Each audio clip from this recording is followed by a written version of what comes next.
Je puis vous dire que la réglementation concernant la finance islamique a connu des évolutions significatives ces dernières années, à travers des instructions et des instruments tels que promises, l'honorable député en parlait, mais aussi la haute autorité du WACF.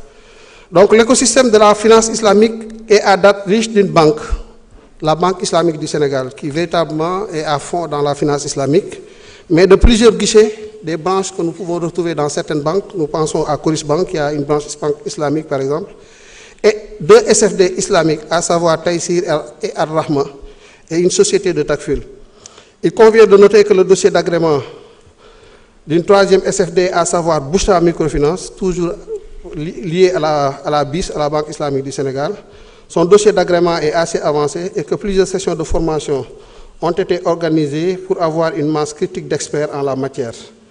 Donc, en termes, l'intervention de la microfinance au Sénégal va se renforcer parce que le dispositif va grandir. On a parlé de ce qui existe déjà, la BIS, les branches que nous avons dans certaines banques, les institutions de microfinance islamique, et plus tard, véritablement, en fonction du travail que nous mettons en place pour améliorer le secteur, pour rendre le secteur un peu plus attractif, la microfinance islamique, puisque nous avons une population qui a de l'appétit pour la microfinance islamique. Donc nous avons la possibilité véritablement de promouvoir et d'atteindre dans les prochaines années. En tout cas, c'est notre option et moi je compte davantage y travailler, qu'on puisse atteindre des niveaux beaucoup plus élevés que là où nous en sommes présentement. Toujours l'honorable Badara Diouf parlait des méthodes de recouvrement dégradantes au niveau de la microfinance. Ça, beaucoup d'autres députés l'ont relevé. C'est des situations qui existent, c'est des cas que nous rencontrons souvent qui sont remontés. Ce n'est pas normal et ce n'est pas en phase avec les textes qui gouvernent le secteur. Et à chaque fois que nous avons été informés de ces cas, de manière ferme, toutes les dispositions nécessaires ont été prises pour remédier à ces méthodes dégradantes véritablement de recouvrement. Microfinance, oui. Accompagnement des populations, oui.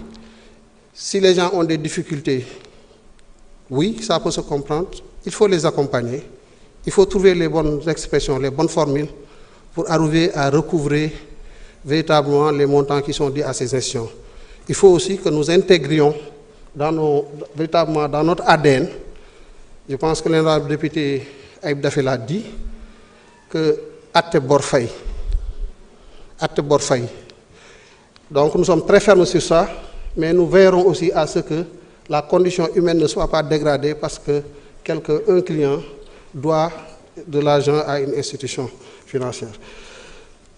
Diogomaye Diaw a posé la problématique des taux d'intérêt élevés et qui nécessitent une éducation financière renforcée des femmes. C'est vrai. Nous avons aussi constaté cela, surtout dans les institutions de microfinance. C'est vrai que le taux usuraire dans ce secteur il est de 24%. Mais ce n'est pas pour une raison, pour que les institutions, quand même, travaillent à être dans le voisinage de ce taux usuraire. Ce qu'il faut faire, c'est, je pense qu'il y a un honorable député qui l'a dit, c'est réfléchir sur comment aussi amoindrir le coût d'accès au crédit pour les institutions financières. Et le ministère des Finances est en train d'y travailler dans le cadre de la commission du Conseil des ministres, mais aussi en relation avec la BCEAO, pour voir les meilleures formules qui permettront à ces institutions de microfinance de pouvoir accéder au guichet de refinancement de la Banque centrale. Mais en attendant, il y a des dispositifs qui existent qui, par les méthodes de garantie et de bonification, devraient aider et améliorer progressivement à avoir des taux de crédit qui soient beaucoup plus apaisants, beaucoup moins élevés pour les pensionnaires, pour les clients de ces institutions.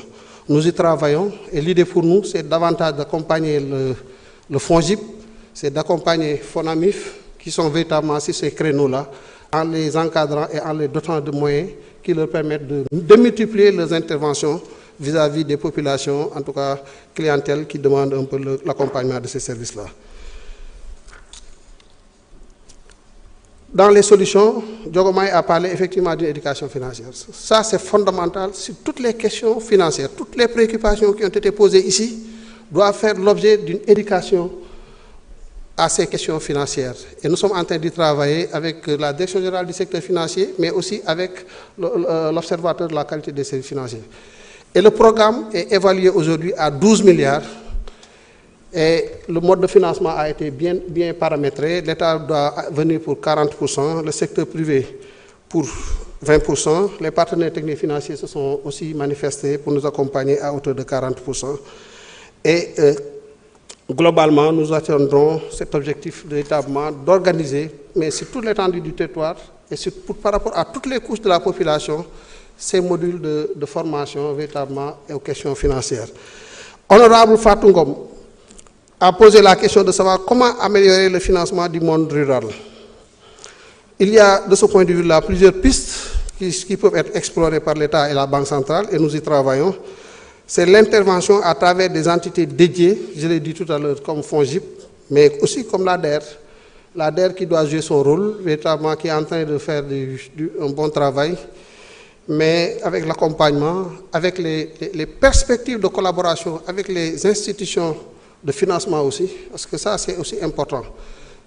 C'est un dispositif qui existe, mais nous estimons que nous pouvons aller en le renforçant, à permettre à l'ADER, mais véritablement d'utiliser le couloir de transmission, d'utiliser ces institutions financières comme des véhicules financiers, uniquement comme des véhicules financiers. L'idée, ce n'est pas de donner la main à ces institutions, mais c'est l'ADER qui fait tout le travail en relation avec les acteurs qui viennent vers elle.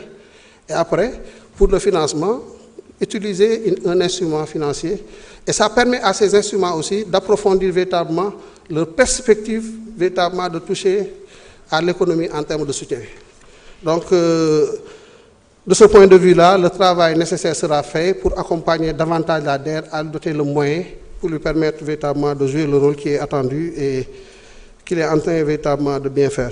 Le député Mohamed Sall parlait de la finance islamique à travers le promis, je pense que j'y suis revenu. Il y a quand même quelques soucis avec le promis, tous ceux que nous avons rencontrés, l'honorable député en parlait et il a raison. Maintenant, l'exercice de la microfinance aussi, véritablement, va avec quelques contraintes, puisque au démarrage, les gens ne s'étaient pas très bien familiarisés avec le dispositif, qui requiert une autorisation préalable donnée par l'autorité de tutelle, le ministère des Finances et du Budget. Maintenant, pour la mise en œuvre de la ligne de refinancement, et c'est à ce niveau-là que nous sommes attendus, il y a aujourd'hui des conventions qui sont en train d'être signées avec la Banque islamique de développement et l'État du Sénégal, avec 8 autres institutions de microfinance. Et cela permettra effectivement de dépasser très rapidement ce statu quo pour que les fonds qui sont mis à la disposition du programme, du projet, puissent être en tout cas alloués aux populations qui en ont besoin afin que l'activité économique dont ils sont véritablement les dépositaires puisse être promue et jouer leur rôle pour permettre à ces populations d'avoir des revenus, à se redistribuer, à gérer leur famille. Et nous sommes en train d'y arriver. Il y avait effectivement ces contraintes-là, mais ils sont en train d'être levées, en relation même avec le ministère chargé aussi de la microfinance. Il y a le député El Hadj Gueye qui parlait de la question de remboursement des crédits au niveau rural. Donc, ce que nous pouvons dire à ce niveau-là, c'est d'inviter toutes les personnes qui connaissent des difficultés pour honorer véritablement leur engagement vis-à-vis de ces institutions, de se rapprocher de nos services à travers l'Observatoire de la qualité des services financiers, qui pourront les aider à avoir les meilleures options pour discuter avec les acteurs concernés, avec les institutions mutualistes, et voir comment véritablement prendre en charge ces préoccupations-là. Mais encore une fois, c'est juste un accompagnement, mais nous sommes d'avis que pour la pérennisation de ces efforts-là, il faudrait aussi que les clients, qu'ils apprennent à comprendre que quand on contracte un engagement, un prêt auprès d'une institution, il faut s'engager résolument à payer. Parce que c'est ce remboursement-là qui va permettre à ce prêt de se reconstituer, qui vont permettre au crédit de se reconstituer et de pouvoir faire d'autres octrois à d'autres personnes qui en ont besoin. Ndeye Marie Sané pose la question de l'inquiétude des producteurs liée aux difficultés de commercialisation des graines d'arachide. La commercialisation des graines d'arachide se passe bien. Elle se passe très bien. Nous avons mis en place un dispositif avec la LBA, avec la BNDE, qui marche très bien, qui de manière classique nous assure la commercialisation. Parce qu'au-delà, il y a une ligne que nous avons mise en place avec un partenaire, la BIDC, une filiale de la BIDC, ITFC. Et c'est cette ligne-là qui sert en quelque sorte de garantie.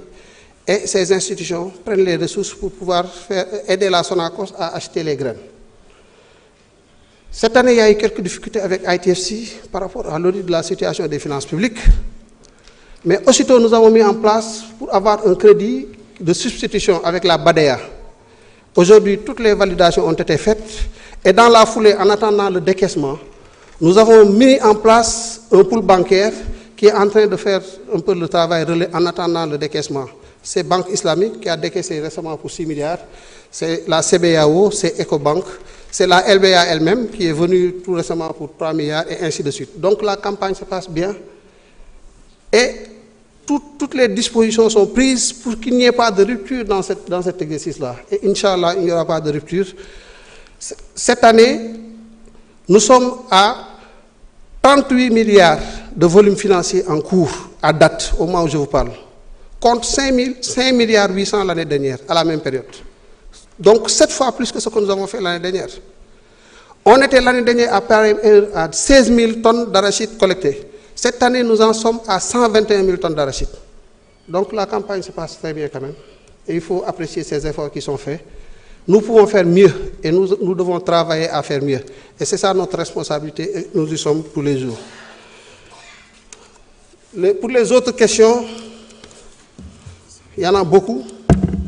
Elles sont là, nous allons, comme je l'ai dit tout à l'heure, faire quand même la synthèse et partager avec les honorables députés et que ça puisse leur servir véritablement comme élément qu'ils pourraient consulter à tout moment pour avoir des informations à transmettre à vos mandats.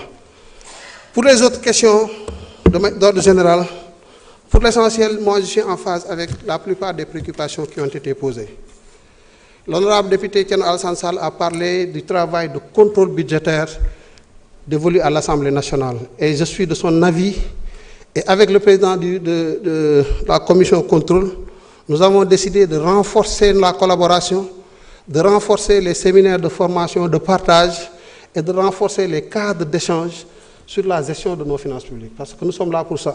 Et comme je le disais, c'est vous qui devez nous amener à nous recréer, à nous réinventer sur toutes ces questions-là.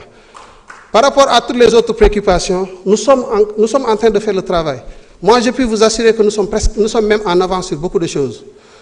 Nous savons qu'il y a des choses à faire sur les recettes. La dernière fois, je vous parlais de toutes les réformes que nous entendons mener sur la réforme du Code général des impôts, sur la réforme du Code général des douanes, sur les initiatives de facturation électronique, sur la réforme du Code des investissements, la revue des dépenses fiscales de manière générale pour débusquer toutes les niches d'exonération que nous pouvons traduire, mais aussi sur les dépenses, tout ce que nous devons faire en termes de rationalisation de la dépense.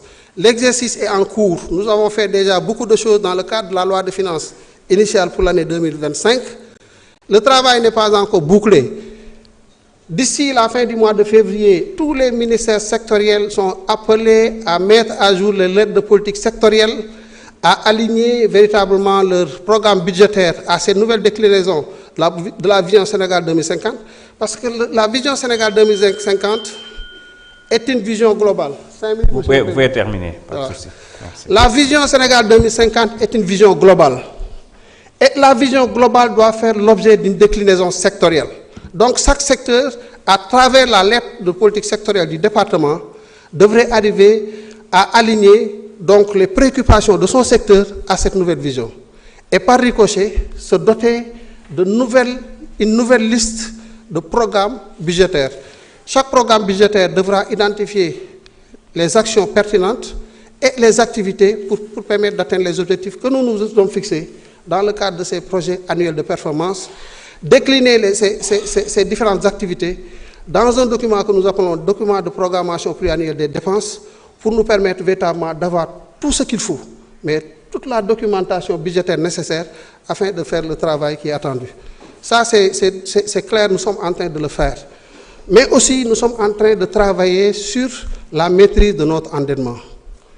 Vous avez parlé de 2800 milliards aujourd'hui, véritablement, rien que sur le service de la dette, donc l'amortissement est le principal. Oui, ce qu'il faut juste rappeler, c'est que sur ce montant, il y a environ 3 milliards 100 et quelques millions, 3100 milliards que nous devons aller rechercher sur le marché.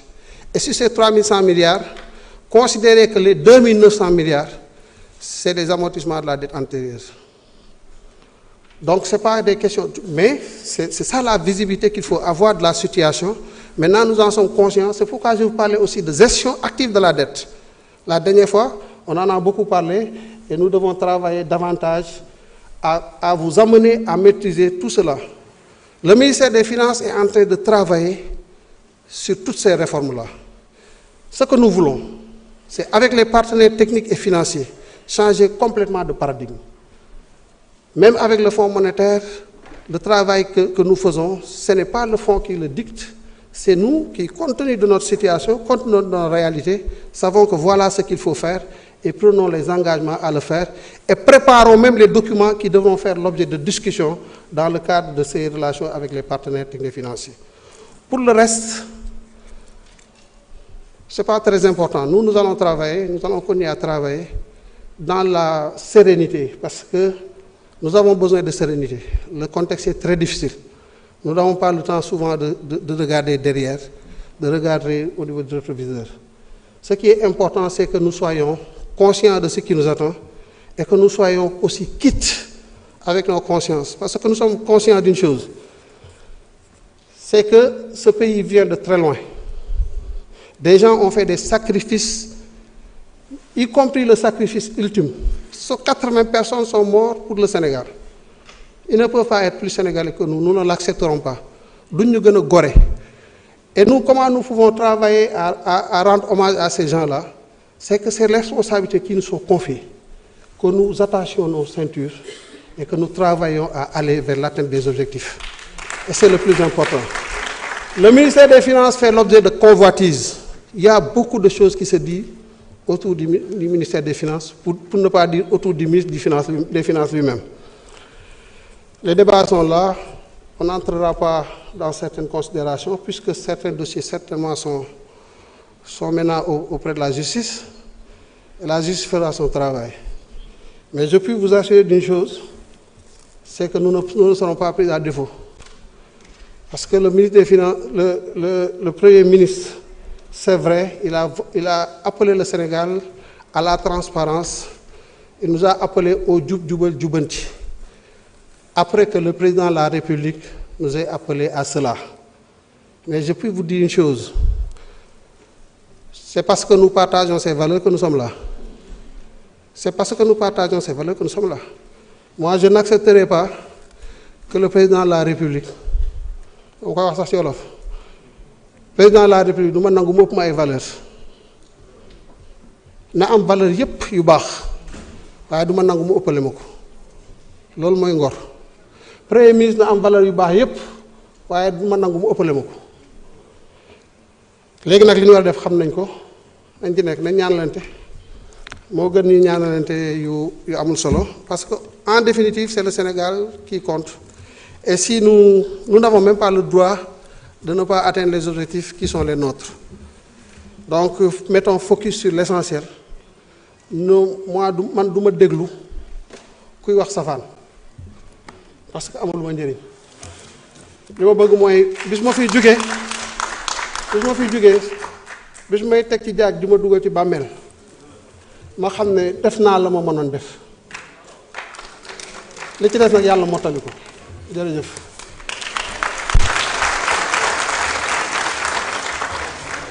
Merci beaucoup, Monsieur le Ministre.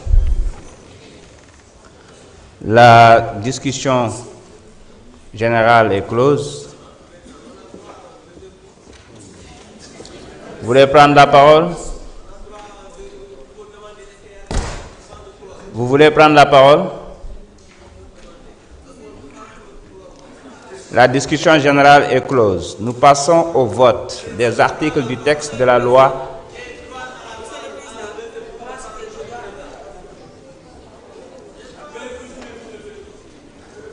La discussion générale